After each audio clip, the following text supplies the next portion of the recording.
moving interstate is a really big deal. It's much different than moving within your own state or county or town. As I had done in the past, with fairly good luck, I contacted an internet service that would get you 3 quotes. I was familiar with the company, I had seen the trucks around, and I felt that they could move my stuff confidently.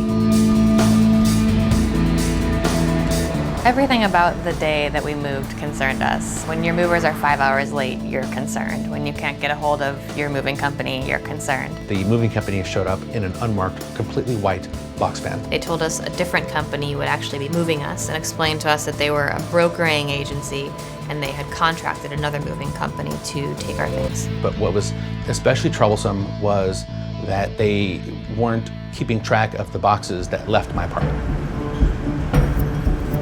I was in contact with them every day after they picked up my goods to find out when my goods would arrive down in Florida. When we finally did reach them, they told us that our items would be late, but more importantly that they were charging us now $2,000 instead of the agreed upon $900. I got a call from the brokerage company saying that my household goods were overweight and that I was going to have to pay an additional $1,500. The guy showed up and he says, well, do you have the cash? I asked, where does it say in any of my documentation that it's so much a pound? You know, I said, I'd be happy to write you a check, but they wouldn't take a check. I got a call from the moving company saying that if I didn't pay the extra $1,500, then my items were going to go into storage.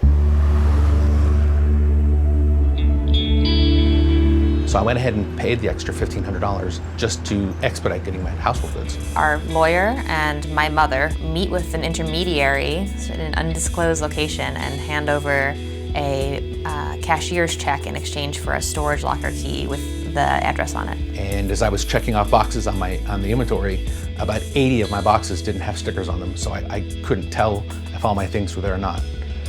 It was a mess. We found most of the furniture was smashed.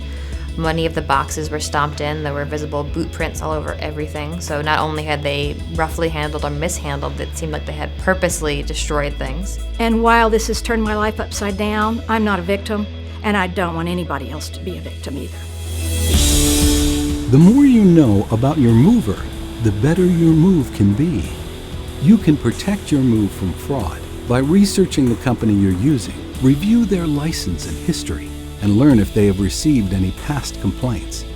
With the right information and some key tips, you can spot the warning signs of moving fraud.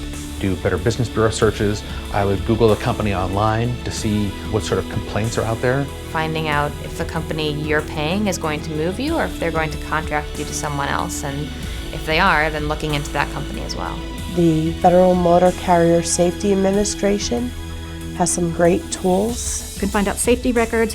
You can find out what complaints they've had from other consumers. They are a great resource to be able to research the companies. And do not sign a contract without knowing who you're dealing with. Protect your memories and your money. Protect your move.